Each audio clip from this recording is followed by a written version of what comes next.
Praise the lord. ఈరోజు దేవుడు మనకిచ్చిన కీర్తన 67వ కీర్తన ధ్యానించుకుందామండి. భూమి మీద నీ మార్గము తెలియబడినట్లు, అన్యజనులందరిలో నీ రక్షణ తెలియబడినట్లు దేవుడు మమ్మల్ని కరుణించి మమ్మల్ని ఆశీర్వదించునుగాక. ఆయన తన ముఖకాంతి మా మీద ప్రకాశింపచేయునుగాక.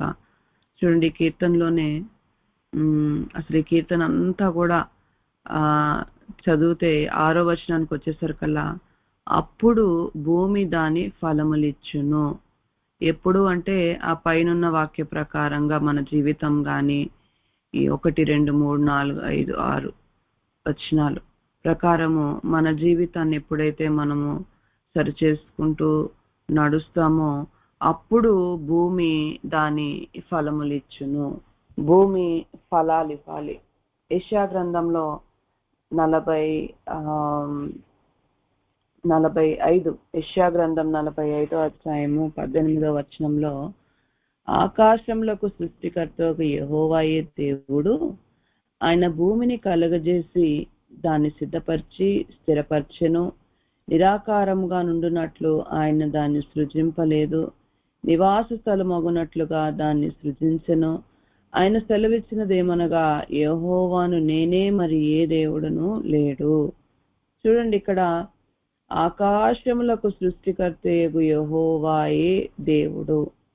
ఆయన ఒక్కడే దేవుడు.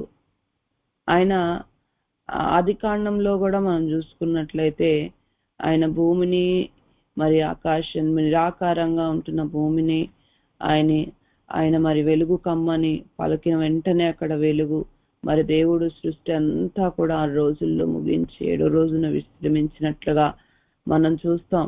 మొత్తం అంతా ఒక క్రమంగా దేవుడు అంతా కూడా చేశాడు. భూమికి కావాల్సినంతా కూడా ఎలా ఉండాలి, ఏముండాలి, ఏ చెట్టు, ఏ ఫలాలు, ఏంటి, ఆకాశ పక్షులు, నేల మీద ప్రాకు జంతువులు గాని, సముద్రము గాని అంతా ఆయన ఒక క్రమంగా చేసి దాన్ని సిద్ధపరిచి దాన్ని స్థిరపరిచాడు.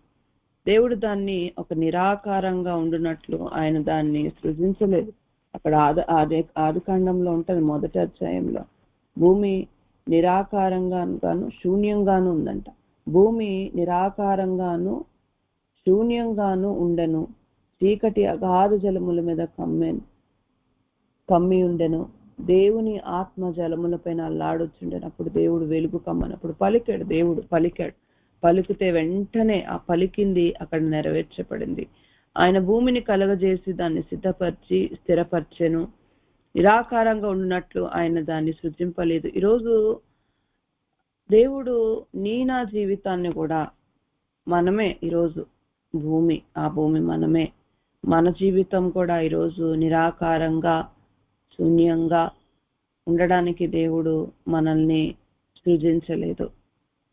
దాన్ని చూడండి, అది ఫలాలు ఇవ్వాలి, అది ఫలించే. అందుకే అక్కడ ఆదికాండంలోనే అంటాడు, మొదటి అధ్యాయం 28వ వచనం నుంచి మొదటి నుంచి దేవుడు చెప్పేది, మీరు ఫలించండి, అభివృద్ధి చెందండి, విస్తరించండి, భూమిని నిండించండి. మనము ఫలించడంలో, మన అభివృద్ధి చెందడంలో తండ్రి బహుగా ఆనందిస్తాడు. అసలు చూడండి, మన పిల్లలకు మనం ఏం కోరుకుంటాం? మనకంటే ఇంకెక్కువగా, మనకంటే ఇంక ఉన్నతమైన స్థానంలో మన పిల్లలు ఉండాలని మనం కోరుకుంటా ఉంటాం కదా. వాళ్ళకి ఎంతైనా కానీ వాళ్ళకి మనము హెల్ప్ చేయడానికి రెడీగా ఉంటాము.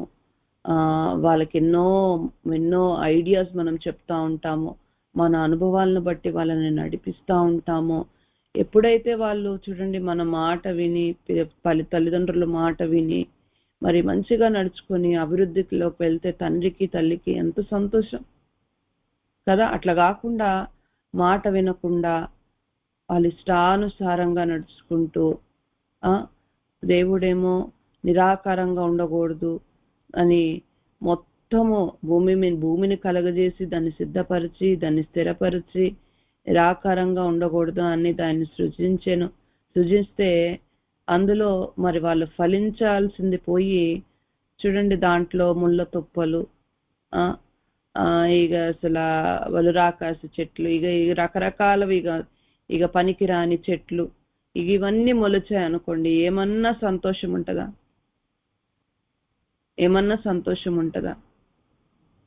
దేవుడు మనల్ని కూడా ఈరోజు ఒక పిచ్చివానిగా, తెలివి లేనోళ్ళుగా, తెలివి తక్కువలుగా, ఎప్పుడు కూడా అపజయము, ఏడుస్తూ, దుఃఖపడుతూ అట్లా ఉండడానికి కాదు.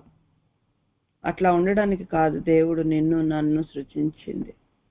నిరాకారంగా, అసలు ఒక గమ్యం లేని వారిగా, ఒక నిరీక్షణ లేని వారిగా, అలా కాదండి, మనల్ని ఏలుబడి చేసేవారిగా, పరిపాలన చేసేవారిగా దేవుడు చేశాడు. ఎప్పుడైతే నిజంగా మన జీవితంలో అది గ్రహించుకుంటామో అప్పుడు మనం ఫలిస్తాం. సొంత బుద్ధితో, సొంత జ్ఞానంతో నడుచుకుంటే దారి తప్పిపోతాం. దారి తప్పిపోయే పరిస్థితులు పిల్లలకు కూడా మనం చెప్తా ఉంటాం. నువ్వు అలా చేయొద్దమ్మా, అలా చేస్తే నువ్వు రాంగ్ వేలోకి వెళ్ళిపోతావు. మనకు అర్థమవుతుంది, ఎందుకంటే మనకు అనుభవం ఉంది, మనకు అర్థమవుతుంది మన పిల్లల విషయంలో కదా.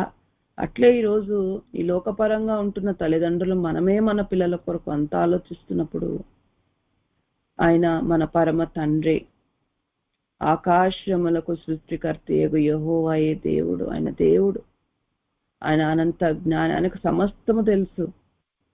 అలాంటిది చూడండి, మనము స్వబుద్ధిని ఆధారం చేసుకోకుండా దేవుడి మీద ఆధారపడుతూ దేవుడు చెప్పినట్టు మనం ఎప్పుడైతే నడుచుకుంటామో మనము ఒక ఫలం ఇచ్చే చెట్టు వలె ఫలించే వారిగా మనం ఉంటాం. మన జీవితము ఒక ఫలభరితమైన జీవితముగా, అనేక మందికి ఆశీర్వాదకరంగా మనం ఆశీర్వదింపబడతాము. మనం అనేక మందికి ఆశీర్వాదకరంగా కూడా మనం ఉంటాం. ఈరోజు అందుకొరకు దేవుడు భూమిని కలగజేశాడు, దాన్ని సిద్ధపరిచి స్థిరపరిచాడు. కాబట్టి ఈరోజు మనము దేవుని మాట, దేవుని యొక్క స్వరం, దేవుని యొక్క మాట మనం వినేవారిగా, ఇక్కడ అందుకే కీర్తన 67లో చూడండి, అప్పుడు భూమి దాని ఫలములు ఇచ్చును, దేవుడు మా దేవుడు మమ్మల్ని ఆశీర్వదించును.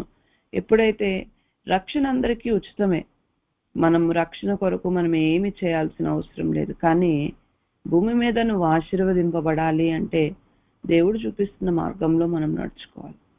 దేవుడు చెప్పినట్టు మనం నడుచుకున్నప్పుడే మన జీవితంలో నిజమైన ఆశీర్వాదం చూస్తామండి. దేవుడు మమ్మల్ని దీవించును, భూదిగంత నివాసులందరూ ఆయన యందు భయభక్తులు నిలుపుదురు. ఎప్పుడైతే చూడండి, ఎప్పుడైతే ఆయనే దేవుడు అని వాళ్ళకి అర్థమైపోతుందో, ఎప్పుడైతే అర్థమవుతుందో చూడండి, ఇక్కడ మొదటి వచనం చదువుకుందాం. భూమి మీద నీ మార్గము తెలియబడినట్లు, అన్యజనులందరిలో నీ రక్షణ తెలియబడినట్టు దేవుడు మమ్మల్ని కరుణించి మమ్మల్ని ఆశీర్వదించును గాక, ఆయన తన ముఖకాంతి మా మీద ప్రకాశింపజేయును గాక అని అక్కడ పలుకుతున్నారు.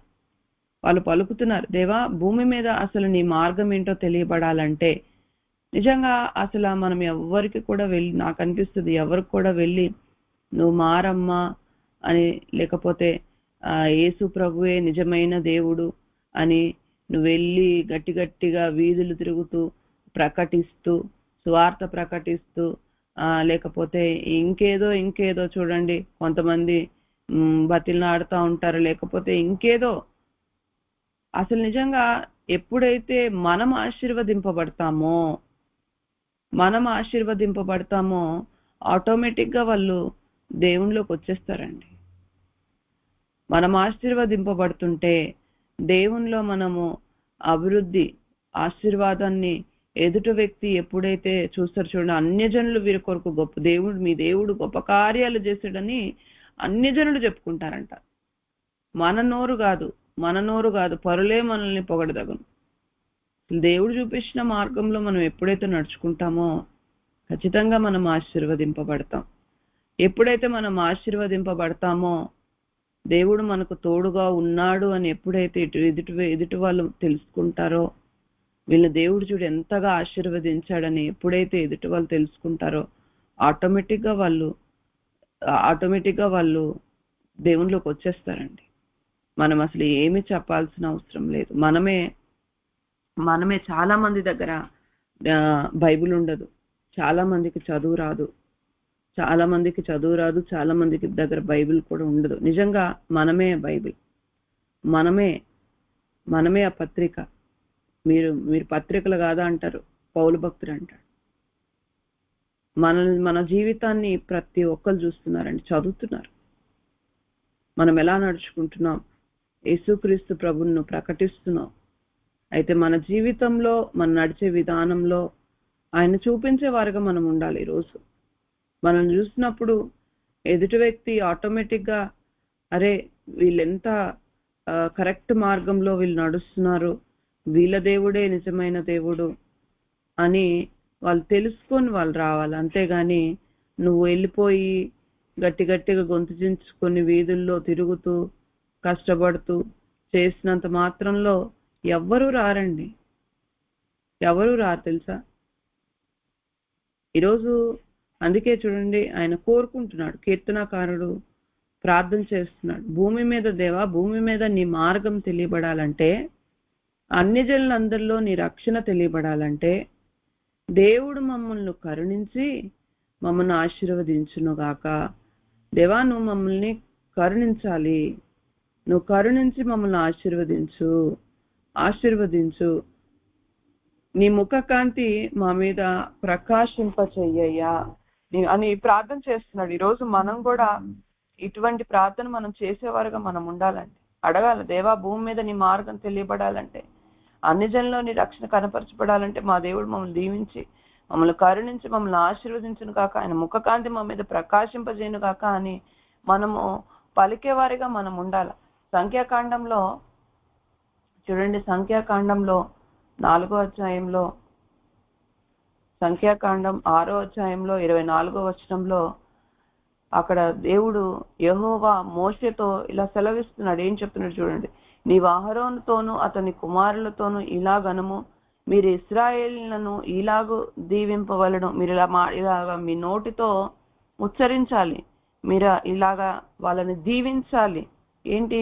యెహోవా నిన్ను ఆశీర్వదించి నిన్ను కాపాడును గాక, యెహోవా నీకు తన సన్నిధిని ప్రకాశింపజేసి నిన్ను కరుణించును గాక, యెహోవా నీ మీద తన సన్నిధి కాంతి ఉదయింపజేసి నీకు సమాధానం కలుగజేయును గాక.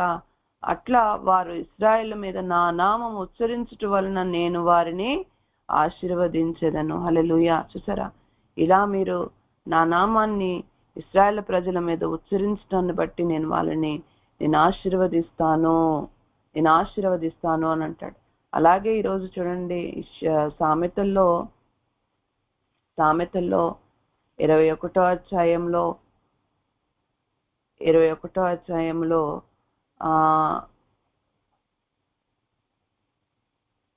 జీవ మరణములు నాలుక వశంలో ఉన్నాయండి. జీవ మరణం, నువ్వు ఏం పలుకుతున్నావు? జీవ మరణములు ఎవరి వశము?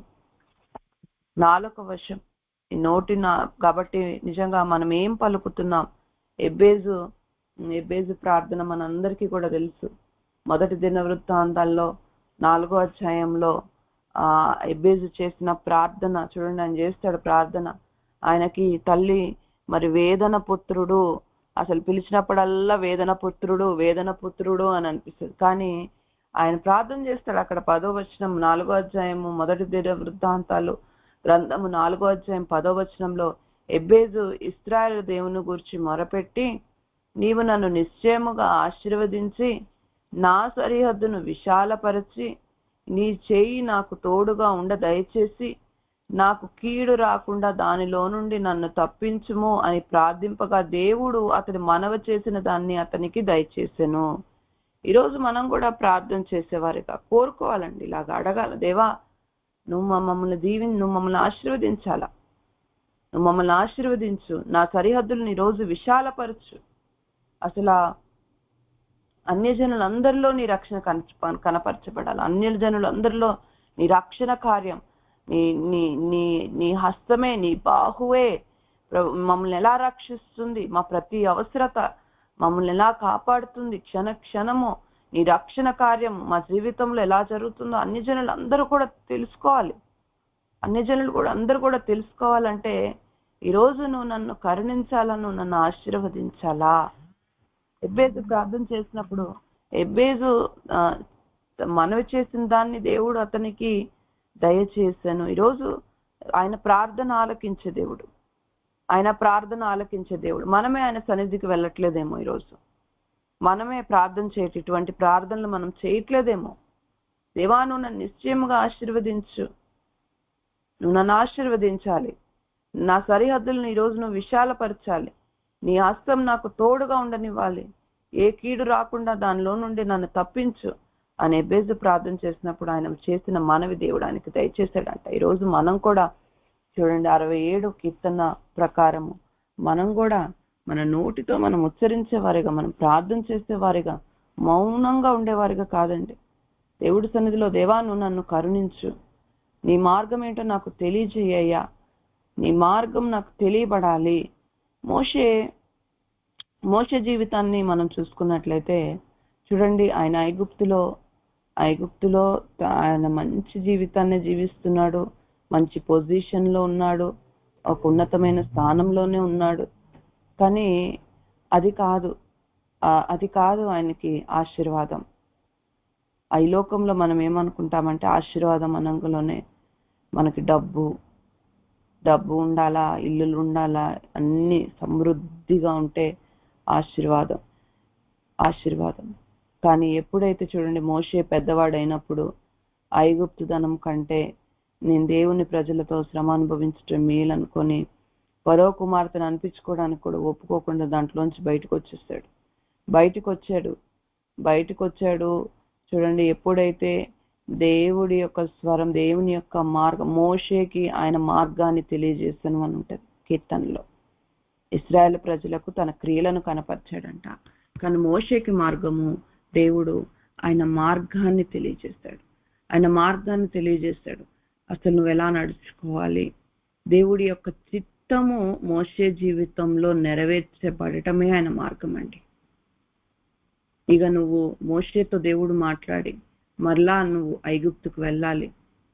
మోషే ద్వారా దేవుడు ఏ కార్యాలైతే జరిగించుకోవాలనుకుంటున్నాడు, ఇశ్రాయేలు ప్రజలను ఐగుప్తుల చేతిలోంచి ఆయన విడిపించాలి. ఆ పని, ఆ మిషన్, ఆ మార్గం ఏంటి, ఎలా నడుచుకోవాలి, ఏంటి, ఏం చేస్తే మరి దేవుడు ఆయనకు తోడుగా ఉంటాడు, ఎలా నడుచుకుంటే తోడుగా ఉంటాడు, ఆ మార్గం అంతా కూడా మోషేకి తెలియజేయబడింది. ఈరోజు చూడండి, యాకోబు జీవితంలో కూడా మనం చూసుకుంటాం. ఒంటరిగా వెళ్ళిన యాకోబు మొత్తం అంతా సంపాదించుకున్నాడు. మనం అనుకుంటాం ఆయనకేం తక్కువ కదా, పిల్లలు ఉన్నారు, ఆస్తి ఉంది, 2 భార్యలు ఉన్నారు, అంతా సమృద్ధి, దేవుడు తోడుగా ఉన్నాడు, అబ్బా ఎంత ఆశీర్వదించాడు అని అనుకుంటాం కదా. కానీ నిజంగా ఆయన ఎప్పుడైతే తిరిగి తన స్వదేశానికి బయలుదేరుతాడో ఈసావుని ఎదురుపడాలి, కలవాలి, ఏమవుతుందో తెలియని పరిస్థితులు. కానీ ఆ రాత్రంతా ఎబేకరేవు దగ్గర ఆయన పోరాడుతూ ఆయన ఏమడుగుతాడు తెలుసా, దేవా నువ్వు నన్ను ఆశీర్వదిస్తేనే నేను నిన్ను వదిలిపెడతానంటాడు. ఏంటి ఆశీర్వాదం?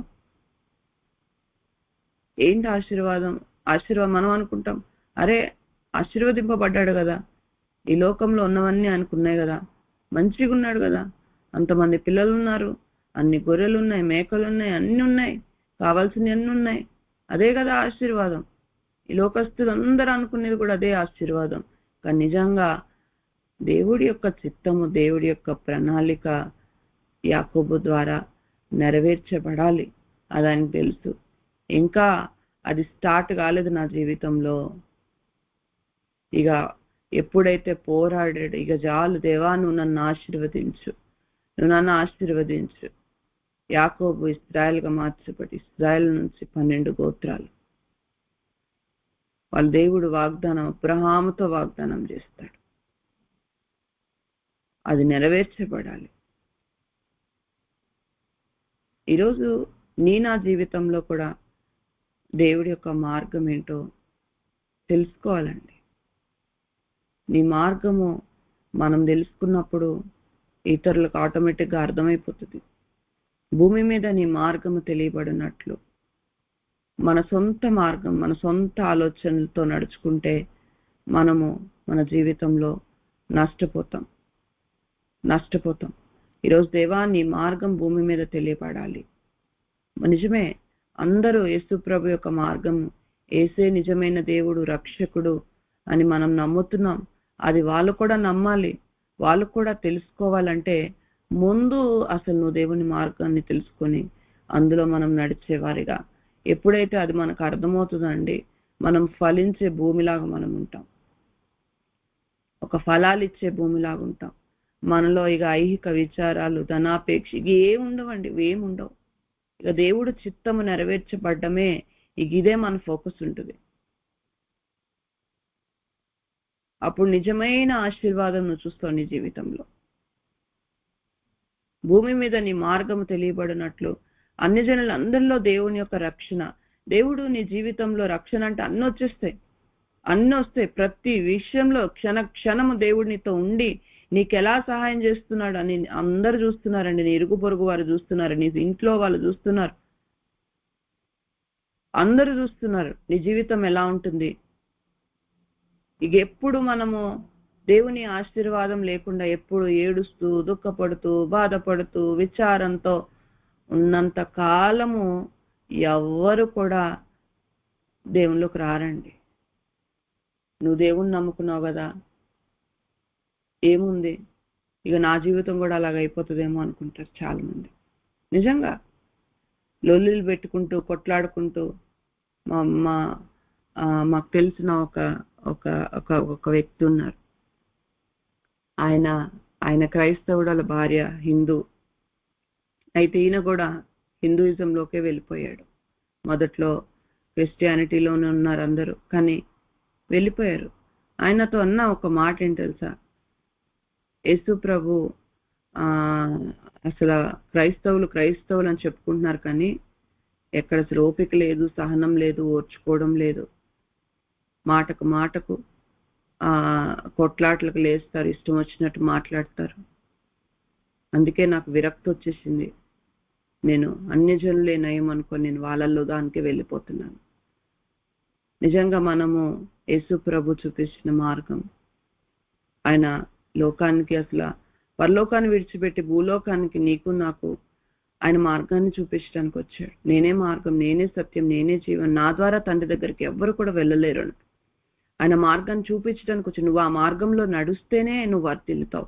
తండ్రి దగ్గరికి నువ్వు వెళ్ళాలంటే, నీ జీవితంలో తండ్రి దగ్గరికి, తండ్రికి సమీపంగా నువ్వు వెళ్ళాలంటే యేసుప్రభు చూపించిన ఆ మార్గంలో ఆయన చెప్పిన మాటలను మనము అంగీకరించి దాని ప్రకారం మనం నడుచుకున్నట్లే. అసలు నాకు అనిపిస్తుంది, మత్తయి రాసిన సువార్తలో కొండ మీద చెప్పిన ప్రసంగంలో ఆ 3 అధ్యాయాలు, 5, 6, 7 అధ్యాయాలు చాలా నిజంగా ఆ 3 అధ్యాయాల ప్రకారం నడుచుకుంటే చాలు, అదే మనకు పునాది. అట్లా కాకుండా చూడండి, లొల్లిలు పెట్టుకుంటూ, గొడవలు పెట్టుకుంటూ, కక్షలు పగలు పెట్టుకుంటూ, దేవుడే, ఆరాధనే, పాటలే, కానీ ఒక పక్క కొట్లాట్లు, అరుపులు, కోపము, పగ, ద్వేషం ఇవన్నీ పెట్టుకుంటే మన ద్వారా నిజంగా దేవుని యొక్క నామం దూషింపబడుతుంది. నీ జీవితం ద్వారా దేవుని యొక్క నామం మన ప్రవర్తనను బట్టి ఈరోజు మనము ఫలించే భూమిలాగా ఉండాలని దేవుడు కోరుకుంటున్నాడు. అది శూన్యంగా, నిరాకారంగా, ఒక పిచ్చివాడిలాగా, ఎర్రివాడిలాగా, తెలివి తక్కువ వ్యక్తిలాగా చూడండి ఉండడానికి కాదు. దేవుడు మమ్మల్ని కరుణించి మమ్మల్ని ఆశీర్వదించును గాక. ఆయన తన ముఖకాంతి మా మీద ప్రకాశింపజేయును గాక. ఆయన ముఖకాంతి మా మీద ప్రకాశింపజేయును గాక. దేవుని యొక్క ముఖకాంతి ఆయన మన మీద ప్రకాశింపజేయాలి. కీర్తన 80వ కీర్తనలో కూడా ఆ కీర్తనకారుడు అక్కడ ఆసాపు రాసిన కీర్తన వాళ్ళందరూ కోరుకుంటారు, దేవా మేము రక్షణ నొందినట్లు నీ ముఖకాంతి మాకు మీద ప్రకాశింపచేయి. ఆయన ముఖకాంతి మన మీద ప్రకాశింపచేయడం అంటే ఆయన మన వైపు తిరగాలండి, ఆయన మన వైపు తిరగాలి. ఇక్కడ అందుకే ఆ కీర్తనలో అంటాడు, ఇశ్రాయేలు కాపరి చెవియొగ్గుము, మందవలె యోసేపును నడిపించువాడా, కెరూబుల మీద ఆసీనుడైన వాడా ప్రకాశింపుము. ఎఫ్రాయిము, బెన్యామీను, మన్నాషే అను వారి ఎదుట నీ పరాక్రమను మేల్కొల్పి మమ్మను రక్షింపరము. ఎఫ్రాయిము, బెన్యామీను, మన్నాషే అంటే వాళ్ళందరూ కూడా చుట్టాలే కదా, వాళ్ళందరూ కూడా సొంత వాళ్ళే కదా, వాళ్ళంతా కూడా వాళ్ళ మధ్యలో నీ పరాక్రమమును మేల్కొల్పి మమ్మను రక్షింపరమ్ము అంటే వాళ్ళ మధ్యలో దేవా అసలు నీ శక్తి ఏంటో, నీ బలం ఏంటో చూపించు, చెరలో ఉన్న మమ్మల్ని రప్పించు, ఒకసారి నువ్వు మా మీద నీ ముఖకాంతిని ప్రకాశింపజేయి, వాళ్ళ ఎదుట నువ్వు మాతో ఉన్నావని నువ్వు మాకు దేవుడుగా ఉన్నావని, నువ్వు మాతో కూడా ఉన్నావని వాళ్ళు తెలుసుకోవాలయ్యా అని చెప్పి ప్రార్థన చేస్తున్నారు వారు.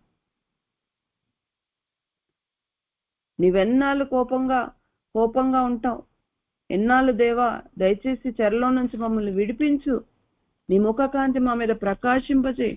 దేవుడు ఈరోజు ఆయన ముఖకాంతి మన మీద ప్రకాశింపజేసినప్పుడు ఆయన ముఖకాంతిలో మన రహస్య పాపాలు బయటపడతాయండి. ఆయన ముఖకాంతిలో రహస్య పాపాలు, మన ఏ పాపము నిన్ను నన్ను దేవునికి దూరంగా చేస్తుందో, ఎప్పుడైతే ఆయన మన వైపు తిరుగుతాడో, నిజంగా మనకు అర్థమవుతున్నప్పుడు దాన్ని మనం విడిచిపెట్టినప్పుడు భూమి మీద నువ్వు ఆశీర్వదింపబడతావు. దేవుడి యొక్క చిత్తము నీ జీవితంలో నెరవేర్చబడుతుంది. నీ చిత్తం నెరవేర్చబడాలి అంటే ఈరోజు దేవా నీ మార్గము ఏంటో నాకు చూపించయ్యా. ఇశ్రాయేలు ప్రజలకి దేవుడంట మరి ఆయన క్రియలను కనపరిచాడు. క్రియలే, వాళ్ళకి క్రియలు కావాలి, ఎప్పుడు చూడు ఏదో ఒకటి కావాలి వాళ్ళకి. కానీ మోషేకు మాత్రం దేవుడి యొక్క మార్గం కావాలి. దేవా నీ మార్గం ఏంటి? ఇది లేదు, అది లేదు, తినడానికి లేదు, తాగడానికి లేదు, నా జీవితంలో అది లేదు, ఇది లేదు. ఇశ్రాయేలు ప్రజలు ఒకటి వచ్చిన వెంటనే ఇంకొక దానికి గుణగడము, మళ్ళీ ఇంకొకటి అడగడం, ఇదే వాళ్ళ జీవితంలో. ఎప్పుడు చూసినా శరీరాశలే, నేత్రాశలే, ఇదే వాళ్ళ జీవితంలో. కానీ మోషే మాత్రం అట్లా కాదండి. దేవా నీ మార్గం ఏంటో మాకు తెలియచేయాలి. నీ మార్గం కావాలి ప్రభా, నాకు ఇవన్నీ కాదు ప్రభా అని తీర్మానం చేసుకున్నాడు. ఈరోజు నువ్వు నేను ఆశీర్వదింపబడుతుంటే, నువ్వు నేను ఫలించే భూమిలా ఉంటే ఆటోమేటిక్గా అన్ని జనుల్లో దేవుని యొక్క రక్షణ తెలియబడుతుంది. అన్ని జనుల్లో నేను చూస్తున్న వాళ్ళందరూ కూడా చూడండి, అన్ని జనులు నీ స్నేహితులైన, నీ బంధువులైన, ఎవరైనా కానివ్వండి, వాళ్ళందరూ కూడా ఆటోమేటిక్గా మీ దేవుడి నిజమైన దేవుడు అని వాళ్ళను నమ్ముకుంటారండి. వాళ్ళు చూసిన వాళ్ళు నమ్ముకొని వచ్చేస్తారు. దేవా ప్రజలు నిన్ను స్తుతించుదురుగాక, ప్రజలందరూ నిన్ను స్తుతించుదురుగాక, ప్రజలు నిన్ను స్తుతించుదురుగాక. ప్రజలందరూ కొంతమందేనా దేవుణ్ణి నమ్ముకున్న వాళ్ళేనా? కాదు, దేవునికి అందరూ కావాలండి. ప్రజలందరూ దేవుని స్తుతించాలి. అందరూ భూమి మీద ఉన్న ప్రజలందరూ కూడా దేవుని స్తుతించాలి. ఆయన నీ కొరకు నా కొరకే కాదు, మొత్తం అందరి కొరకు ఆయన యేసు ప్రభు ఆయన చనిపోయాడు. అందరి కొరకు ఆయన చనిపోయాడు. అందరూ ఆయన స్తుతించాలన్నదే ఆయన కోరిక. న్యాయమును బట్టి నీవు జనములకు తీర్పు తీర్చదువు. ప్రతి ఒక్కరు తెలుసుకుంటారండి. తెలుసుకునే దినం రాబోతుంది. దేవుడు న్యాయాన్ని బట్టి ఆయన చూడండి జనములకు ఆయన తీర్పు తీరుస్తాడు. ఆయన తీర్చే తీర్పులో అన్యాయము ఉండదు, న్యాయము. ప్రతి ఒక్కరికి అర్థమవుతుంది ఈయనే నిజమైన దేవుడు ఉన్నాడు అని ప్రతి ఒక్కరికి అర్థమవుతుందండి. ఆయన న్యాయాన్ని బట్టి తీర్పు తీర్చే దేవుడు. నువ్వు న్యాయాన్ని బట్టి నువ్వు జనములకు తీర్పు తీర్చేదవు. యెషయా గ్రంథంలోనే 42వ అధ్యాయంలో, యెషయా గ్రంథంలోనే 42 చూడండి, ఇక్కడ ఒక మాట చదువుతాం. ఆయనంట 42 అక్కడ యేసు ప్రభు గురించి రాయబడిన ఆ మాటలు, అక్కడ అతని మీద నా ఆత్మ ఉంచి ఉన్నాను. యేసు ప్రభు కోసం పలకబడిన మాటలు అక్కడ ఆయన 4వ వచనంలో, భూలోకంలో న్యాయము స్థాపించే వరకు అతడు మందగిల్లడు, నలుగుడపడడు, ద్వీపములు అతని బోధ కొరకు కనిపెట్టుకొనిచున్నవి.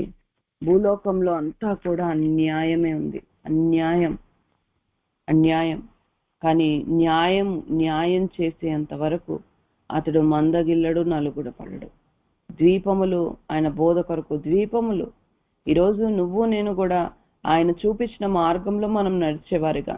న్యాయం లేదండి, ఎక్కడ కూడా న్యాయం లేదు. ఈరోజు ద్వీపములు అతని బోధ కొరకు కనిపెట్టుకునొచ్చు. నేను అనుకునేదాన్ని నాకున్న సమస్యలు ఇంకెవరికి ఉండవేమో అని అనుకునేదాన్ని. కానీ ఎప్పుడైతే ఒకసారి బయటకు వచ్చానో అసలు నా సమస్యగా నాకు అనిపించలేదు.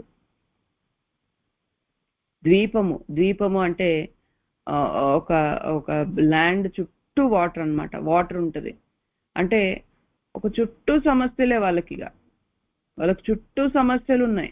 ద్వీపాలు మనకు ఒకవైపే ఉందేమో సమస్య, కానీ వాళ్ళకు చుట్టూ ఎటు చూసిన సమస్యలే ఉన్నాయి. నిజంగా నీకంటే భయంకరమైన సమస్యలు ఉన్నవారు ఉన్నారు. ఆ భూలోకంలో న్యాయము స్థాపించే వరకు కూడా దేవుడంట ఆయన మందగిల్లడు నలుగుడు పడి, ఈ రోజు నువ్వు నేను అలసిపోతున్నావేమో, ఇక చాలు దేవా, ఇక నా వల్ల కాదు అని అనుకుంటున్నావేమో. కానీ అట్లా కాదు. ఈరోజు నీ ద్వారా నీకంటే భయంకరమైన సమస్యల్లో ఉన్నవారు ఉన్నారు. వాళ్ళు నీ బోధ కొరకు ఎదురు చూస్తున్నారు, నీ సాక్ష్యం కొరకు ఎదురు చూస్తున్నారు, నీ ప్రార్థన కొరకు ఎదురు చూస్తున్నారు, నీ చెప్పే మాటల కొరకు వాళ్ళు ఎదురు చూస్తున్నారు. ఈరోజు భూమి మీద ఉన్న న్యాయమును బట్టి నీవు జనములకు తీర్పు తీర్చదువు, భూమి మీద నున్న జనములను ఏలెదవు. ఆయన దేవుడు, ఆయన న్యాయం జరిగించే దేవుడు అండి. ఆయన న్యాయం కోరుకునే దేవుడు. యోనా జీవితాన్ని మనం చూసినట్లయితే చూడండి, అక్కడ నినేవే పట్టణానికి వెళ్ళి నువ్వు ప్రకటించాలి, వాళ్ళ చెడుతనము చాలా ఎక్కువైపోయింది, నువ్వు వెళ్ళు, వాళ్ళ నాశనం. దేవుడికి ఎవ్వరు కూడా, దుర్మార్గుడు కూడా నశించట దేవునికి ఇష్టం లేదండి, ఇష్టం లేదు. కాబట్టి నువ్వు బయలుదేరు, నువ్వు వెళ్ళి నువ్వు ఆ దేశానికి నువ్వు ప్రకటించు అన్నప్పుడు యోనాకి ఇష్టం లేదు, తర్షీష్కి పారిపోతాడు. ఎందుకు తెలుసా? అశూరియులు మరి ఇశ్రాయేల్ ప్రజలకు శత్రువులు వాళ్ళ దగ్గరికి వెళ్ళి వాళ్ళు నిజంగా ఏమో వాళ్ళు దేవునిలోకి రావడం ఇష్టం లేదేమో, అలా నాశనం అయిపోవాలని కోరుకుంటున్నాడేమో. అక్కడ అంటాడు, నిజమే, నేను మొత్తం అంతా కూడా నాశనం కాబోతుంది అని నేను ప్రకటిస్తాను, కానీ దేవా నువ్వు మాత్రం మరి నువ్వు నాశనం చేయకుండా, వాళ్ళు ఎప్పుడైతే దేవా క్షమించు అంటారో నువ్వు వాళ్ళని క్షమించేస్తావు, నువ్వు కటాక్షం చూపించే దేవుడివి, నువ్వు జాలి కలిగిన దేవుడివి. మన న్యాయం ఏమో ఇట్లుంటదండి, మన న్యాయం ఇట్లుంటది, వాళ్ళకు శిక్ష రావాలి, వాళ్ళకి అట్లా జరగాలి అని మనం అనుకుంటాం కదా. కానీ దేవుడు నిజంగా ఆయన తీర్పులు న్యాయమైన తీర్పులు, ఆయన న్యాయవంతుడు. ఆయన భూమి మీద న్యాయం స్థాపించే వరకు ఎప్పుడైతే ప్రకటించాడో అసలు వాళ్ళందరూ కూడా అక్కడంట రాజు అంట సింహాసనం మీద నుండి దిగి తన రాజవస్త్రాలు తీసేసి గోనె పట్టు కట్టుకొని బూడిద కూర్చుండి, మరి అందరూ కూడా ఉపవాసాన్ని, పశువులు కూడా, గొర్రెలు ఏవి కూడా మేత మేయకుండా అంతా కట్టిక ఉపవాసం ఎప్పుడైతే మనపూర్వకంగా దేవుని వేడుకున్నారో దేవుడు తన చేయను ఉద్దేశించిన కీడు వాళ్ళ మీదకు రాకుండా చేశాడండి. హల్లెలూయా.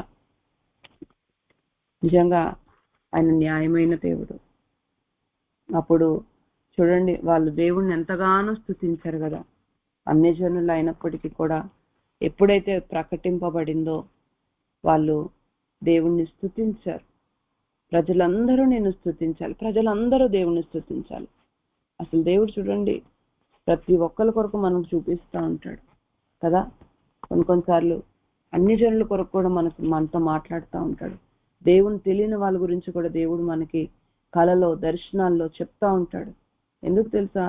మనం ఎప్పుడైతే వెళ్ళి వాళ్ళకి చెప్తామో వాళ్ళ చెడుతనం నుంచి వాళ్ళు తిరుగుతారేమో, మాంచుకుంటారేమో, వాళ్ళు దేవుని వైపు తిరుగుతారేమో. దేవుణ్ణి స్తుతించాలి వాళ్ళు. ప్రజలందరూ నిన్ను స్తుతించుదురు కాక. నిజంగా పరిశుద్ధాత్ముడు జరగబోయే సంగతులను ముందుగానే మనకు బయలుపరుస్తున్నప్పుడు, మనం వెళ్ళి చెప్తున్నప్పుడు, వాళ్ళు దేవుని వైపు తిరుగుతున్నప్పుడు నిజంగా ఎంత సంతోషం. మీ దేవుడే నిజమైన దేవుడు అని వాళ్ళు దేవుణ్ణి స్తుతించాలన్నదే. ప్రతి మోకాల దేవుని నామన వంగాల, ప్రతి నాలుక దేవుని స్తుతించాలన్నదే ఆయన కోరికండి. జనులందరినీ కూడా ఆయనే ఏలే దేవుడు. అది వాళ్ళకి అర్థం కావట్లేదు. అది అర్థం కావాలి అంటే ఈరోజు నా జీవితము దేవుడు చూపించిన మార్గంలో మనం నడిచే వారిగా మనము ఫస్ట్ మనం ఆశీర్వదింపబడుతుంటే, మనల్ని దేవుడు వాడుకుంటుంటే, దేవుడు నీలో ఉన్నాడని ఎదుటి వ్యక్తి గ్రహిస్తే ఆటోమేటిక్ గా వాళ్ళు మారిపోతారండి. జనములు సంతోషించుచు ఉత్సాహధ్వని చేయును కాక, దేవా ప్రజలు నిన్ను స్తుతించుదురు గాక, ప్రజలందరూ నిన్ను స్తుతించుదురు గాక. ఉత్సాహధ్వని నిజంగా దేవుడు ఆ రకంగా మన జీవితంలో కార్యాలు చేస్తుంటే ఉత్సాహ ధ్వని ఉంటుందండి. ఈ రోజు నీ జీవితంలో ఉత్సాహ ధ్వని లేదంటే మనమే మన సొంత మార్గంలో నడుచుకుంటున్నామేమో. ఫలించే భూమిలాగా ఉండకుండా మరి దేవుడేమో అది ఫలాలు ఇచ్చే భూమిగా ఉండాలని స్థిరపరిచి దాన్ని స్థిరపరిచాడు. నిరాకారంగా శూన్యంగా ఉండకుండా మరి దాన్ని ఒక క్రమంగా అన్ని చేసినప్పుడు చూడండి, ఎప్పుడైతే ఆదాము అవ్వ దేవుని యొక్క స్వరాన్ని, దేవుని యొక్క మాట వినకుండా అన్యుల స్వరము, వేరే స్వరాన్ని విని అన్ని చెప్పాడు, ముందే చెప్పాడు, ఇది నువ్వు చేయాలి, ఇది చేయకూడదు అని అన్ని చెప్పిన తర్వాత కూడా వాళ్ళు దేవుని మాటకి తోసివేసి వాళ్ళకు నచ్చిన విధంగా నడుచుకున్నారు. వాళ్ళ ద్వారా భూమి అంతా కూడా శపించబడింది. అలాగే ఈరోజు మనం ఎప్పుడైతే దేవుని యొక్క స్వరాన్ని, దేవుని యొక్క మాటను మనం తోసివేస్తామో మనం కూడా శాపగ్రస్తమైన జీవితము, మనలో అంతా కూడా శాపమే, కష్టము, అసలు భయంకరమైన వెట్టి చాకిరి, ముళ్ళ తుప్పలు, ఇక అసలు గొడవలు, కక్షలు, ఇవన్నీ కూడా మనలో వచ్చేస్తాయండి. మనమే ఆ భూమి. ఈరోజు అలా ఉండడానికి కాదు, మనం ఫలమిచ్చే భూమిగా, మనం ఆశీర్వదింపబడిన జనాంగంగా, భూమి ఆకాశములను సృజించిన యెహోవా చేత వీరు ఆశీర్వదింపబడిన వారు, మన ఆశీర్వదింపబడిన వారిగా చూసేవారంతా కూడా మన గురించి సాక్ష్యం ఇచ్చుకోవాలి. దేవుణ్ణి మన ద్వారా, మన జీవితాలను చూసి దేవుణ్ణి చూడండి. సొలొమోను రాజుని మరి షీబా దేశపు రాణి ఎక్కడి నుంచో విని వచ్చి దేవుణ్ణి ఎంతగానో స్తుతిస్తుంది. ఈరోజు మనల్ని బట్టి నిజంగా మీ దేవుడు ఎంత గొప్ప దేవుడు అని దేవుని స్తుతించాలి. దేవుడు మమ్మల్ని దీవించును, బూదిగంత నివాసులందరూ ఆయన యందు భయభక్తులు నిలుపుతారు. అప్పుడు ఆటోమేటిక్ గా భయం వచ్చేస్తుందండి వాళ్ళలో. ఆటోమేటిక్ గా బూదిగంత నివాసులు అందరూ కూడా ఆయన యందు భయభక్తులు నిలుపుతారు. అందుకే ఫస్ట్ మనము అడగాల్సింది ఏం తెలుసా? దేవా, భూమి మీద నీ మార్గం తెలియబడాలంటే, భూమి మీద నువ్వు చూపించిన మార్గమే రైట్, నీ రక్షణ కార్యం ప్రతి ఒక్కరు అన్ని జనుల్లో కూడా తెలియబడాలంటే దేవా, మొదటగా నువ్వు నన్ను కరుణించు, నన్ను ఆశీర్వదించు, నీ ముఖ కాంతి నా మీద ప్రకాశింపచేయని రోజు నువ్వు నేను కోరుకోవాలి, నువ్వు నేను ప్రార్థన చేయాలి. ప్రార్థన చేసినప్పుడు నిజంగా దేవుడు ఆయన చూపిస్తున్న మార్గంలో మనం నడుచుకుంటున్నప్పుడు మనం అందరూ, మన చుట్టుపక్కల ఉన్న వాళ్ళందరూ కూడా దేవునిలోకి వచ్చేస్తారు. నీ పిల్లలు దేవునిలోకి వచ్చేస్తారు. నువ్వు దేవునితో ఎలా నడుచుకుంటున్నావో వాళ్ళు చూస్తున్నారు. నీ పిల్లలు దేవునిలోకి వచ్చేస్తారు. నీ చూపిస్తున్న మార్గము అరే ఇదే రైట్ అని వాళ్ళకి అర్థమైపోతుంది. నీ బంధువులు వచ్చేస్తారు, మారని నీ భర్త వచ్చేస్తాడు, మారని నీ భార్య వచ్చేస్తుంది. అంతేగాని నువ్వు ప్రార్థన చేయి, నువ్వు ఇది చేయి అది చేయి అని వాళ్ళని ఫోర్స్ చేసి బలవంతం చేస్తే వాళ్ళు ఇంకా దూరం అయిపోతారండి. ఫస్ట్ మనం ఒక గుడ్ ఎగ్జాంపుల్గా మనం ఉంటే, మన జీవితం ఉంటే ఆటోమేటిక్గా ఎదుటి వ్యక్తి మారిపోతారండి. కాబట్టి ఈ వాక్యాలను బట్టి ఈరోజు సరి చేసుకున్నాం. మొదట మనం సరి చేసుకున్నాం, ఆటోమేటిక్గా అందరూ కూడా మారిపోతారు. కాబట్టి ఈ వాక్యాన్ని బట్టి ఈరోజు సరి చేసుకుంటూ ముందుకు సాగుదాం. ఈ కొద్ది మాటలు దేవుడు మన వినికిడిలో నూరంతలుగా ఫలింపచేయను కాక. యెషయా 46:13. నా నీతిని దగ్గరకు రప్పించి ఉన్నాను, అది దూరమున లేదు, నా రక్షణ ఆలస్యము చేయలేదు. సియోనులో రక్షణ నుండ నియమించుచున్నాను, ఇశ్రాయేలునకు నా మహిమను అనుగ్రహించుచున్నాను. ప్రార్థన చేసుకుందాం.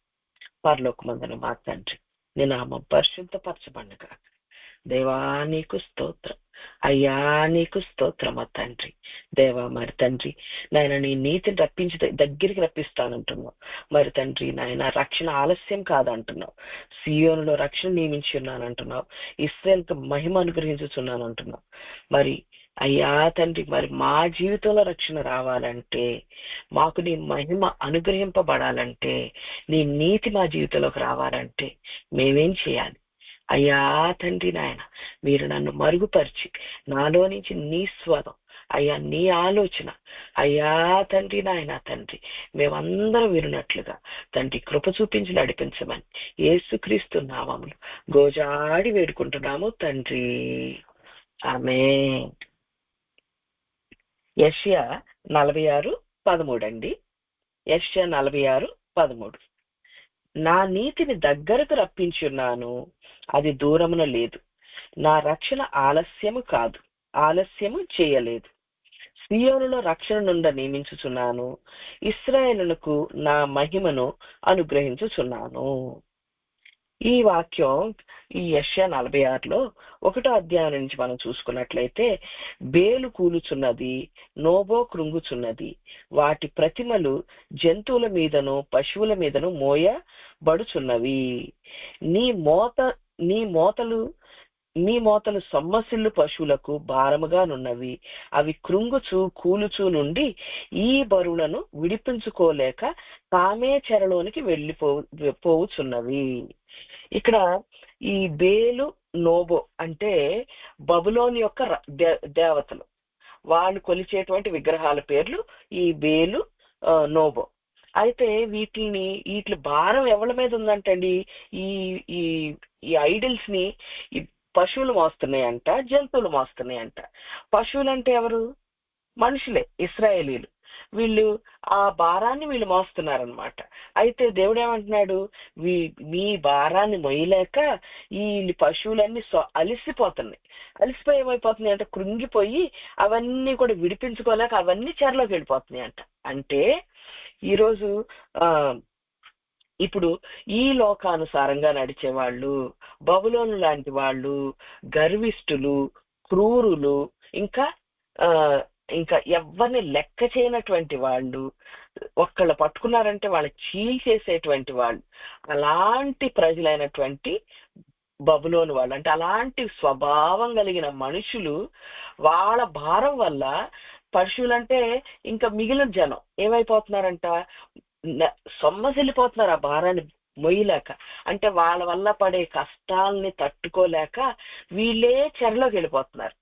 అంటే ఒక కుటుంబం ఉందనుకోండి, కుటుంబంలో ఒక భార్య భర్త ఉన్నారు, లేకపోతే అత్త మామ ఉన్నారు, ఇలా మీ చుట్టుపక్క వాళ్ళు ఎవరైనా సరే ఇలా బబులోను లాంటి వాళ్ళు, క్రూరంగా ప్రవర్తించే వాళ్ళు, నేను అసలు నీ ఫీలింగ్ని పట్టించుకోను, నువ్వు బాగున్నావా లేదా పట్టించుకోను అని చెప్పేసి అలా ఉంటారు కదా. వాళ్ళ భారాలను మాత్రం మోపేస్తా ఉంటారు కదా. అయితే ఆ భారాన్ని మోసే ఇంకో మిగిలిన కుటుంబ సభ్యులు ఏమైపోతారు, కృంగిపోతూ ఉంటారు. ఇంకెన్ని రోజులు ఇట్లా, అసలు ఏంటి మనం ఇది చేయగలుగుతున్నామా లేదని పట్టించుకోరేంటి, అలా కృంగిపోయి వాళ్ళు ఏం చేస్తారు, చెరలోకి వెళ్ళిపోతున్నారు. అంటే ఇంకా వాళ్ళు పాపం చేసి వీళ్ళు దీని గురించి వ్యసనపడి వాళ్ళు పాపాల్లోకి వెళ్ళిపోతున్నారు అనమాట. అయితే ఇక్కడ 2 రకాల మనుషులు, ఒకటి బబులోను లాంటి వాళ్ళు, ఇంకొకటి ఏం చెప్తున్నాడు ఈ అధ్యాయంలో 3వ వచనంకి వచ్చేసరికి, యాకోబు ఇంటి వారలారా, ఇశ్రాయేలు వారితో శేషించు వారలారా, గర్భమున పుట్టిన మొదలుకొని నా చేత భరింపబడిన వారలారా, తల్లి ఒడిలో కూర్చున్నది మొదలుకొని నేను చంకబెట్టుకొనిన వారలారా, నా మాట ఆలకించుడి. ముదిమి వచ్చు వరకు నిన్ను ఎత్తుకొని వాడను నేనే, తల వెంట్రుకలు నెరియు వరకు నిన్ను ఎత్తుకొని వాడను నేనే చేసి ఉన్నాను, సంక పెట్టుకొని వాడను నేనే, నిన్ను ఎత్తుకొనుచు రక్షించు వాడను నేనే. ఇక్కడ ఈ బబులోనీయుల గురించి చెప్తున్నాడు, ఇక్కడ ఇశ్రాయేలు గురించి చెప్తున్నాడు. ఏమని? మిమ్మల్ని పుట్టించిన వాడు నేనే, గర్భమును మొదలుకొని నిన్ను భరించిన వాడు నేనే, తల్లి ఒడిలో కూర్చున్నది మొదలుకొని నిన్ను చంక పెట్టుకున్నవాడు నేనే. నీకు మళ్ళీ ఎన్ని రోజులు భరిస్తానండి? ఎన్ని రోజులు భరిస్తాను? ఎన్ని రోజులు అంటే ముదిమి వచ్చే వరకు, మన మొస్సల వాళ్ళు అయిపోయే వరకు మనం ఎత్తుకుని, మన తల వెంట్రుకలు నెరిగే వరకు మనం ఎత్తుకునేవాడు ఆయనేనంట. మన చంక పెట్టుకుని ఎత్తుకుని మనం రక్షించేవాడు ఆయనేనంట. ఇక్కడ చూడండి, మరి ఇలా ఇశ్రాయేలీలు బాగా ప్రార్థన, అంటే మన గ్రూప్ లో ఉన్న వాళ్ళు ఎవరైనా కష్టపడుతూ వాళ్ళు ఎవరైనా కష్టపడుతున్న వాళ్ళ విషయంలో బాగా బాధపడు,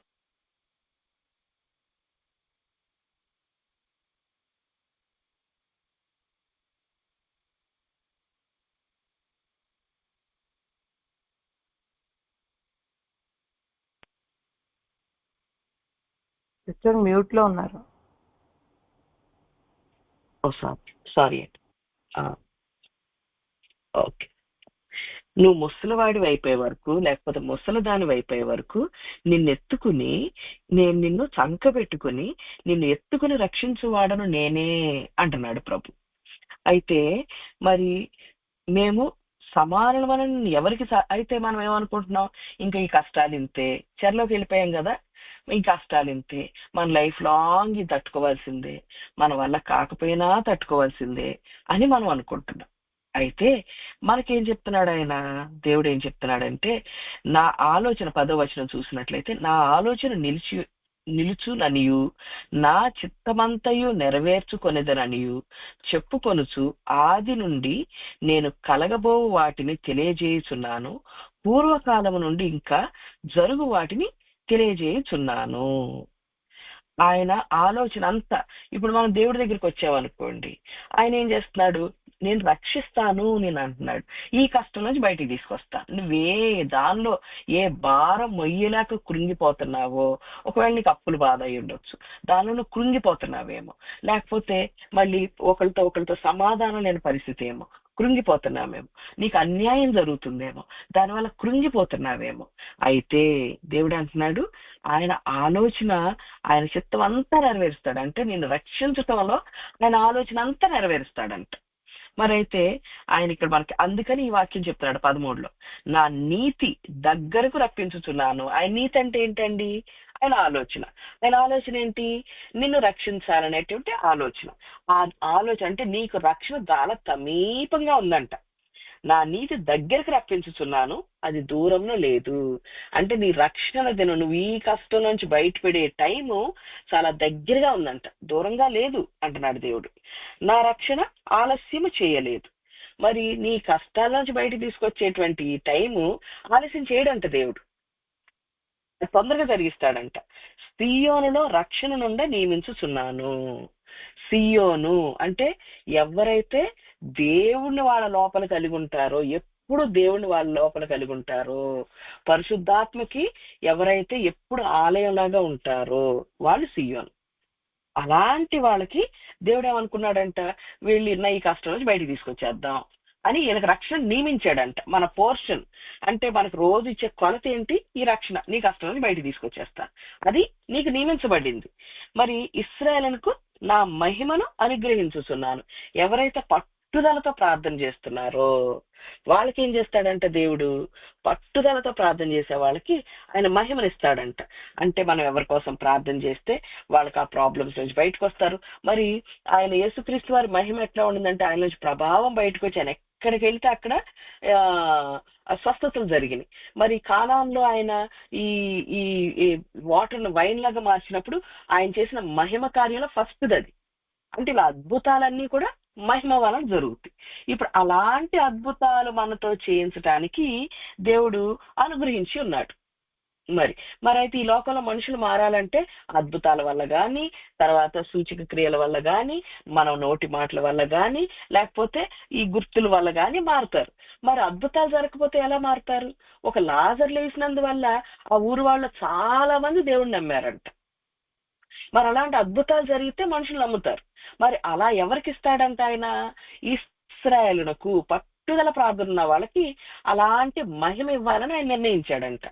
అయితే ఈరోజు మరి మనం బాగా ఇప్పుడు ఎవరైనా ఇబ్బందుల్లో ఉన్నారేమో, చాలా రోజులుగా మరి మీ జీవితంలో ఉన్న ఎవరైనా మిమ్మల్ని కష్టపెడుతుంటే ఈ బబులోను లాంటి వాళ్ళ చేతుల్లో చిక్కుబడిపోయి, అలిసిపోయి, సొమ్మసిల్లిపోయి, చెరలోకి వెళ్ళిపోయిన పరిస్థితిలో ఉన్నారేమో. మరి ఉన్న ప్రతి ఒక్కరికి ఈరోజు దేవుడు చెప్తున్నాడు, నా రక్షణ మీకు నియమించాను, అది ఆలస్యం చేయదు. అయితే మరి ఈ రక్షణ మనం పొందుకోవాలి అంటే ఈ సియోను లాగా మనం ఉండాలి.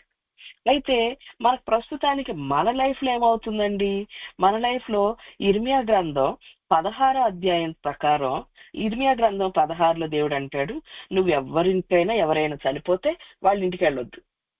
ఓకే, వాళ్ళ ఇంటికి వెళ్ళి వాళ్ళు ఓదార్చొద్దు. ఎందుకంటే రాబోయే టైంలో ఎవరు చనిపోయినా ఎవరు ఓదార్చరు. ఎవరు అయ్యో మీ ఇంట్లో చనిపోయారు కదా, సరే భోజనం మీరు తినండి అని ఎవ్వరు ఇవ్వరు. అందుకని చనిపోయిన వాళ్ళ ఇంటికి వెళ్ళొద్దు. మరి ఎవరైనా పెళ్లి చేసుకుంటున్నారు, హ్యాపీగా ఉన్నారు, వాళ్ళ ఇంటికి వెళ్ళొద్దు అంటాడు దేవుడు.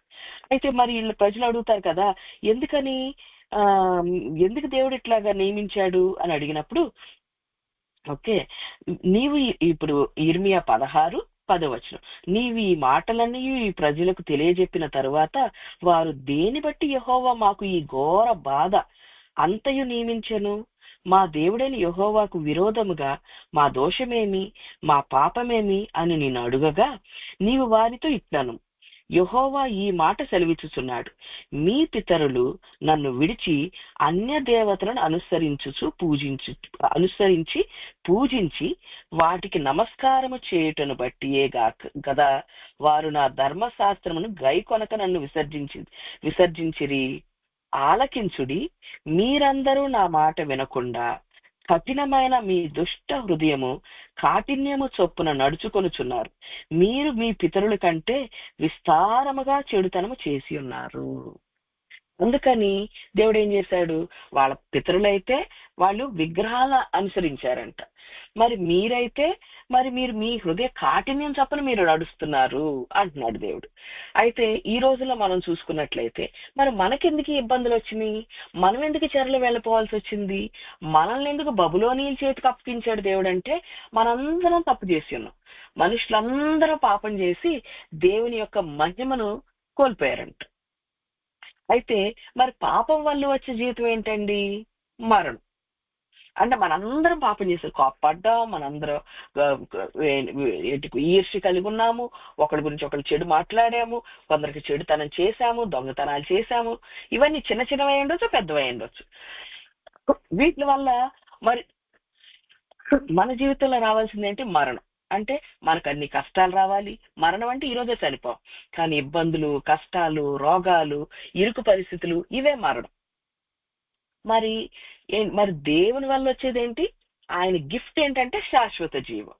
మరి ఈ రోజు మనందరికైతే మన జీవితంలో ఒకవేళ అప్పుల బాధ ఉండొచ్చు, క్యాన్సర్ రావచ్చు, సడన్ గా మరణం రావచ్చు. ఇవన్నిటికీ మనం యాక్చువల్లీ అర్హులం. అది మన వేజెస్, అది మన జీతం అనమాట. మనం చేసిన తప్పులన్నిటికీ మనం చేసిన తప్పులకి మరి జీతాన్ని అనుభవించాలి కదా, మనం తీసుకోవాలి కదా. అంటే మనందరం ఇలా మరణానికి అర్హులు. అయితే మనందరం ఏం కోరుకుంటాం? నాకు సడన్ బ్యాడ్ న్యూస్ ఏం రాకూడదు, నా జీవితం అంతా సాఫీగా జరిగిపోవాలి, నా కష్టాలు ఉండకూడదు, ఇబ్బందులు ఉండకూడదు, నా తర్వాత నా పిల్లలు కూడా కష్టపడకుండా మంచి జీవితం జీవించాలి, సడన్ మరణాలు అలాంటివి రాకూడదు అని కోరుకుంటాం. మరి మనకిచ్చే జీతం అయితే మరణం, మనం పొందుకునే జీతం అయితే మరణం. మరి ఇవన్నీ మనకు ఎలా వస్తాయి? ఇవన్నీ దేవుని కృప వలన మాత్రమే వస్తాయి. మరణానికి మనకి మధ్యన ఒక గాడ్ ఏంటంటే దేవుని యొక్క కృప. We don't deserve. నాకెందుకు ఈ కష్టాలు, నాకెందుకు ఇంత ఇబ్బందులు అంటే మనకు జీతమే మరణం. అయితే మన జీతమే మరణం అయితే నాకెందుకు ఇన్ని కష్టాలని మనం ఎలా అడుగుతాం కదా? కానీ అయ్యా కృప చూపించు దేవా అని బతిమలాడుకోగలం. అందుకని ఇప్పుడు మనం అలా బ్రతిమలాడుకున్నట్లయితే దేవుడు ఏం చేస్తాడు? ఈ కష్టానికి మనకి మధ్యలో ఆయన చేతిని ఉంచుతాడు. ఆయన ముఖ కాంతి మన మీద ప్రకాశింపజేస్తాడు. దానికి అలా ఆయన చెయ్యాలి, మనకి ఇబ్బందుల నుంచి బయటపడాలి అంటే మనం ఎలా రావాలంటే దేవుడి దగ్గరికి మనం ఎలా రావాలంటే యెహోవా 19వ వచనం, ఇర్మియా 16:19, యెహోవా నా బలమా, నా దుర్గమా. అంటే ఇంతవరకు మరి మనుషులైతే డబ్బును చూసి వాళ్ళ బలం అనుకుంటారు. మనుషులు నా వెనకాల ఇంత, మా చుట్టాలు ఇంత గొప్పోళ్ళు ఉన్నారు, వీళ్ళు నా బలం అనుకుంటారు. అయితే మరి ఈ రోజు మనం ఎలా రావాలంటే దేవుడి దగ్గరికి, దేవా నువ్వే నా బలం అని రావాలంట. నువ్వే నా బలం అంటే నాకు అసలు అన్నిటికీ నువ్వే. నేను ఈ మధ్యకాలంలో అంటే దేవుళ్ళకి వచ్చాక చాలా మందిని దూరం చేస్తాడు, మనకి సొంత వాళ్ళనే దూరం చేస్తాడు, ఏకాకులు చేసేస్తాడు. అయితే చాలా కొన్ని పరిస్థితులలో అవాయిడ్ చేయలేని పరిస్థితి, దేవుడే నాకు చాలా మంది చుట్టాలని, బంధువులు అందరినీ దూరం చేసేసాడు. చేసేస్తే నేను అనుకున్నాను, సరే మా దగ్గరికి మా అయ్యగారు వచ్చినప్పుడల్లా మా క్లినిక్ స్టాఫ్, మా ఇంట్లో పనమ్మాయి, వీళ్ళందరూ కలిసి బాగా వంట చేసి అందరికి పెట్టి ఆదరించి అందరిని కూర్చోబెట్టేసి ప్రేయర్ లీడ్ చేసి ఇట్లా చేస్తా ఉంటే వీళ్ళే నా బలం, ప్రతిదానికి వీళ్ళు నా వెనకాల నిలబడతారు అనుకున్నాను. నేను అనుకుంటే ఏదైనా అవసరం వస్తే వీళ్ళు నాకు నిలబడి చేస్తారు అనుకున్నాను.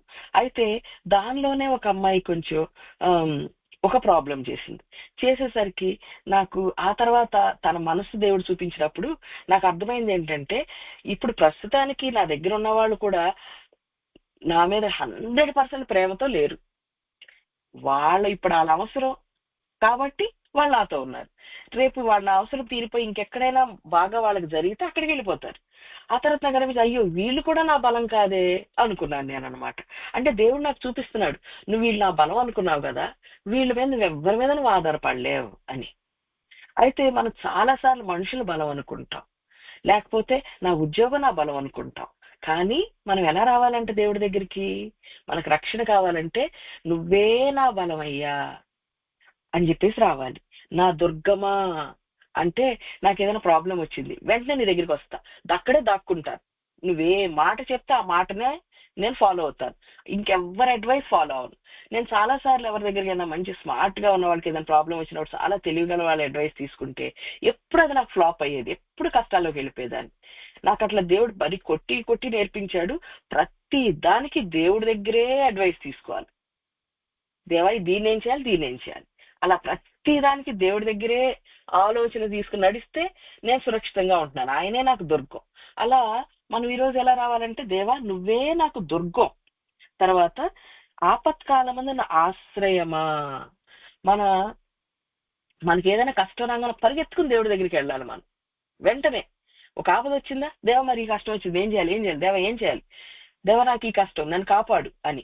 మనం ఎక్కడికి వెళ్తాం, మనకు డబ్బులు ఇబ్బంది వస్తే మన బంధువులు ఎవరికైనా బాగా ఇంకంటే మనకంటే మంచి స్థితిలో ఉన్న వాళ్ళు ఇవ్వగలిగిన వాళ్ళు ఉంటే వాళ్ళ దగ్గరికి వెళ్తాం, లేకపోతే బ్యాంకుల దగ్గరికి వెళ్తాం లోన్లు తీసుకోవటానికి. ఇది మనం ఒక ఆపద రాగానే ఇది ఆశ్రయం అనుకుంటాం. కానీ మనం ఫస్ట్ ఎక్కడికి వెళ్ళాలంటే డబ్బులు బ్యాంకులోంచి రావచ్చు, కానీ ముందు దేవుడి దగ్గరికి వెళ్ళాలి. దేవమ్మ నాకు ఈ ఆపద వచ్చింది, నన్ను ఏం చేయమంటావు, ఎక్కడి నుంచి నువ్వు చెప్పు అని దేవుడి దగ్గర ఆలోచన తీసుకుని మనం జరిగించాలి. అప్పుడు మనం ఆపత్తులో దేవుడి దగ్గర ఆశ్రయం చేసుకున్నట్టుగా. సో మనం ఇలాంటి రక్షణను మనం పొందుకోవాలి, మన ఇబ్బందుల నుంచి బయటపడాలి అంటే మనం ఎలా ఉండాలి, యెహోవా నువ్వే నా బలం, నువ్వే నా దుర్గము, ఆపత్కాలంలో నా ఆశ్రయం నువ్వే అని 100% దేవుడి మీద డిపెండ్ అయ్యే వాళ్ళలాగా ఉండాలి. అప్పుడే మనం సీయోను.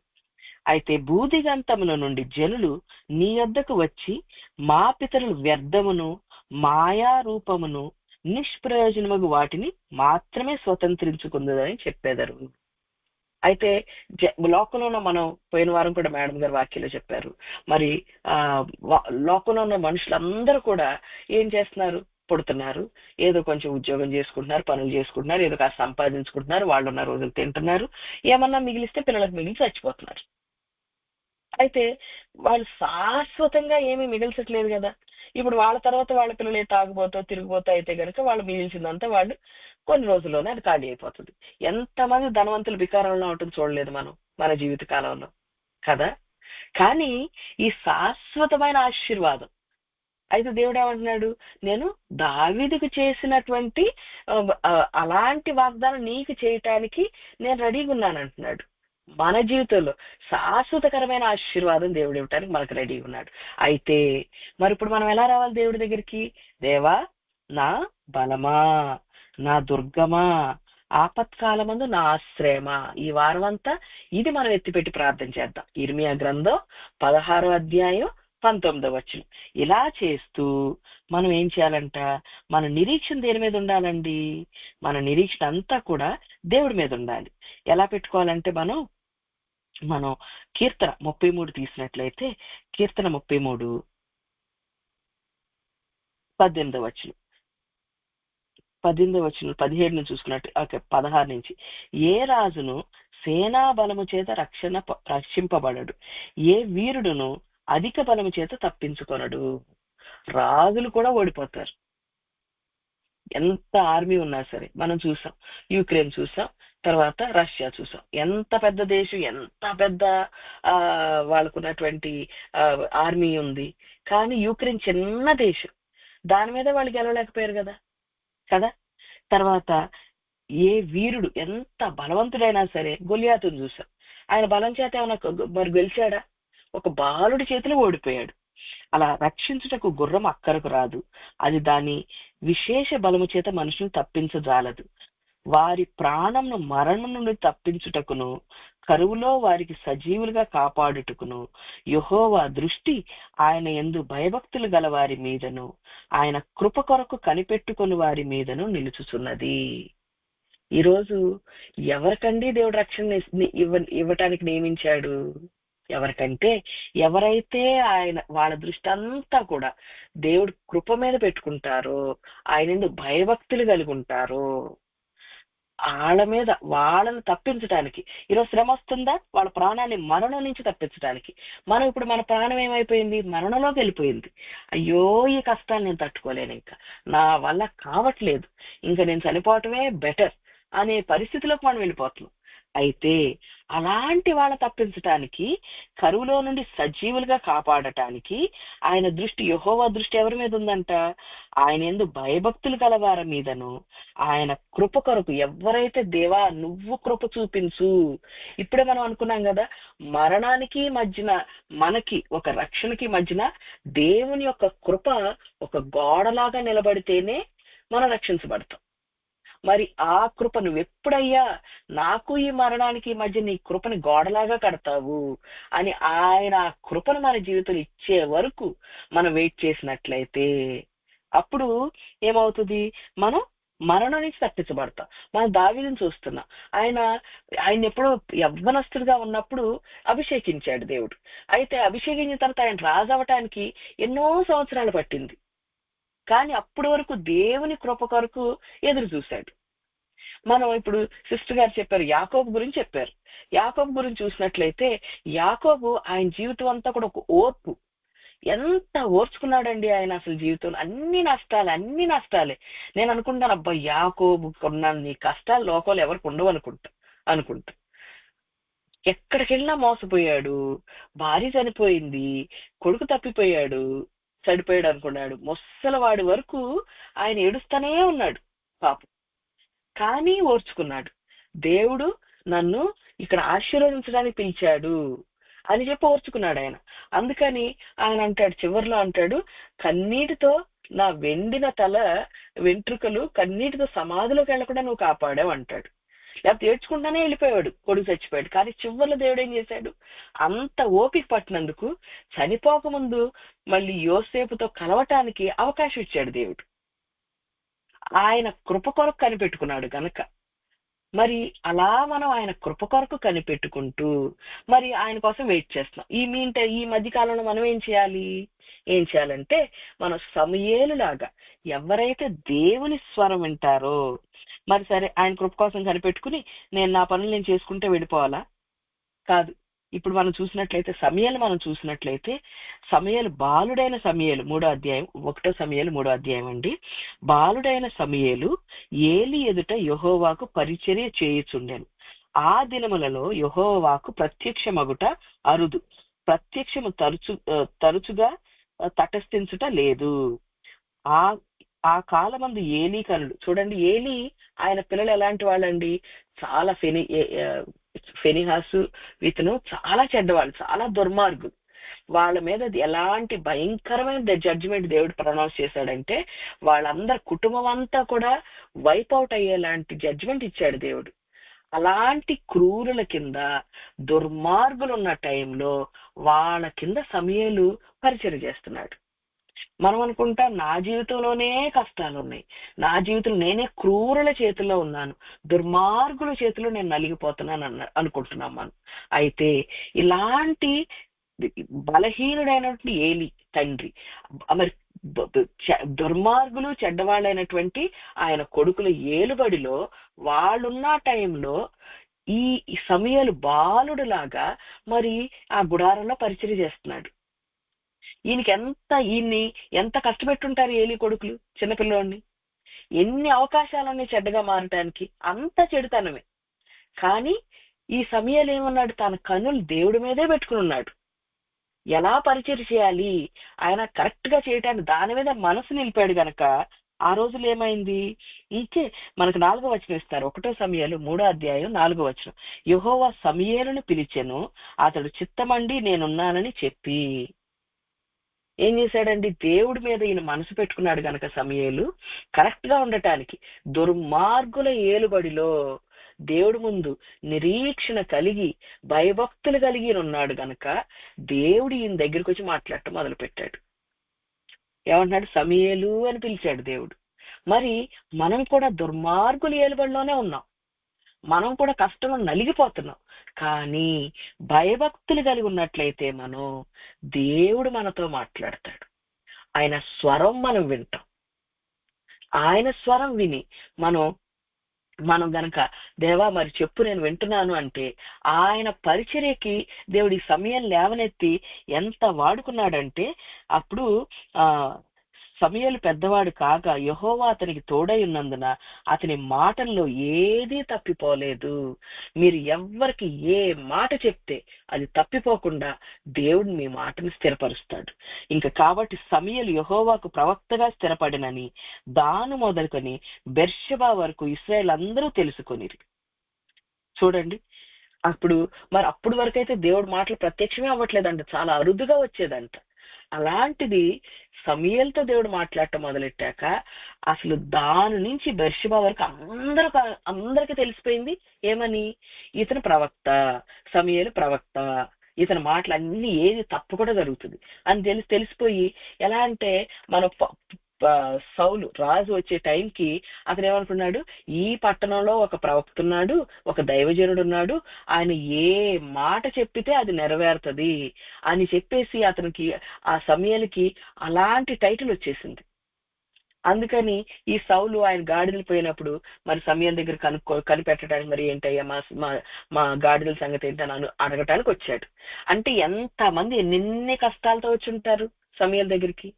ఈ రోజు మరి సిస్టర్ గారు చెప్పినట్టుగా మరి ఎంతో మందిని మరి మనం నడిపించటానికి, ఎంతో మందికి మరి ద్వీపం లాంటి ప్రజలకి మనం సాక్ష్యం ఇవ్వటానికి, వాళ్ళని నడిపించటానికి, వాళ్ళ కోసం మనం లేవనెత్తుతున్నాడు దేవుడు.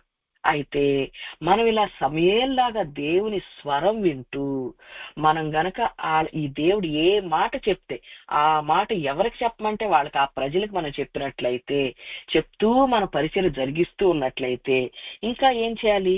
ఫస్ట్ దేవుడు ఇట్లా రావాలి. దేవుడి దగ్గరికి ఎలా రావాలి? యెహోవా నా బలమా, నా దుర్గమా, ఆపత్కాలంలో నా ఆశ్రయమా అని రావాలి. అలా వచ్చి ఆయన కృప మీద ఆయన కృప కొరకు కనిపెట్టుకోవాలి భయభక్తులతోటి.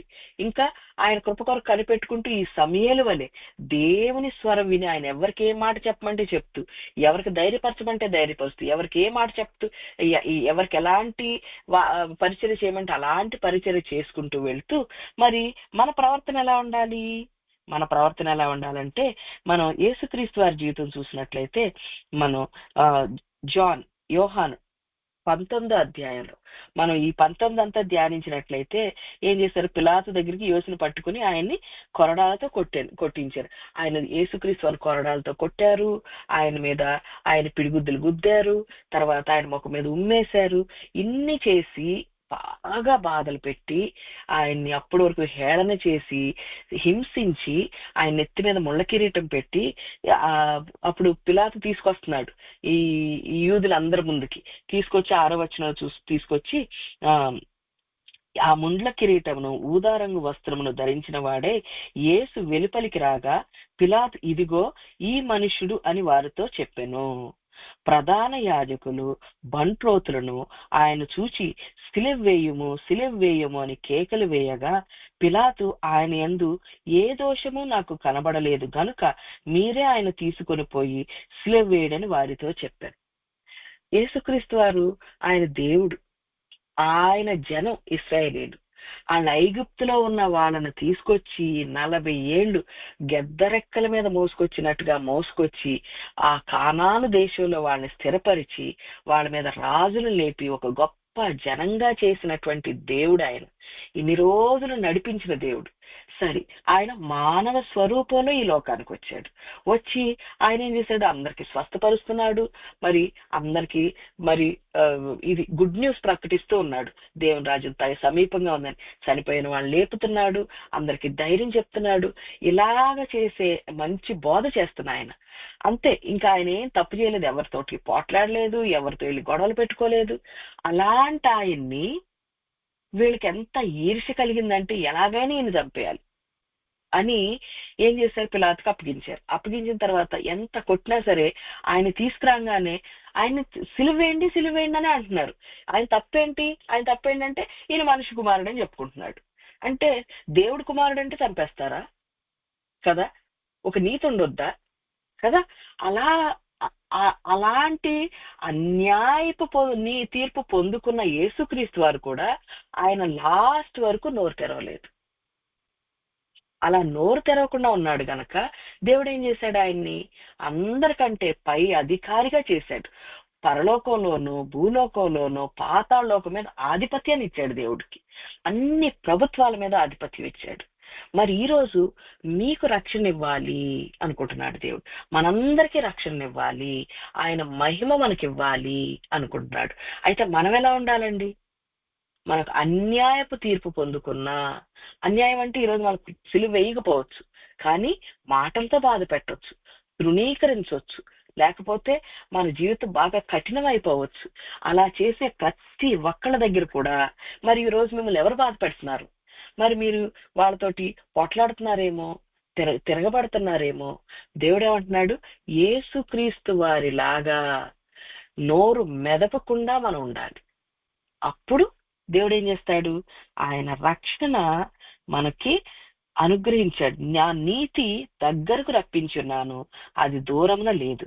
నా రక్షణ ఆలస్యము చేయలేదు. సియోనులో రక్షణ నుండి నియమించుచున్నాను, ఇశ్రాయేలుకు నా మహిమను అనుగ్రహించుచున్నాను. మనకు ఆయన రక్షణను ఇవ్వాలని, మనం ఏ పరిస్థితుల చెరలోకి వెళ్ళిపోయామో దానిలోంచి బయటకు తీసుకురావాలి. అదే రక్షణ. అలాంటి పరిస్థితిలో నుంచి, ఏ ఇరుకులో ఉన్నామో, ఏ ఇబ్బందిలో ఉన్నామో, ఏ శ్రమలో ఉన్నామో, ఏ దుఃఖంలో ఉన్నామో, ఏ బయట పడలేనటువంటి ఏ పరిస్థితిలో ఉన్నామో దానిలో నుంచి రక్షించాలి అని దేవుడి ఆలోచన. అది చాలా సమీపంగా ఉందంట, అది ఆలస్యం కాదంట. కానీ ఎందుకు ఆలస్యం అవుతుంది మన జీవితంలో? మన జీవితంలో ఎందుకు మనం ఉన్న చెరలోంచి బయటపడిపోలేకపోతున్నాం? ఎందుకు ఇబ్బందులోంచి బయటపడలేకపోతున్నాం?